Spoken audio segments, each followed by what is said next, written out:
नमस्कार जय जगन्नाथ सागर मैंने आज मोर फास्ट ब्लॉग मु स्टार्ट कर सांब दशमी रु चलते देखा आम आज कौन कर चिता पकई दूसरी कारण आप आमर सूर्य को पूजा हेब ये बो मोर सकाल सूर्य को पूजा कर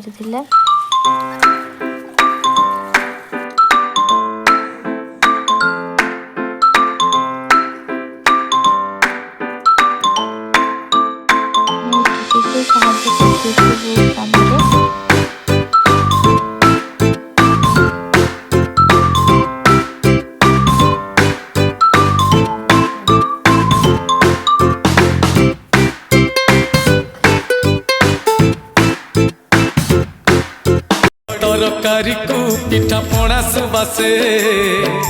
पुष मास शुक्ल पक्ष सांब दशमी आसे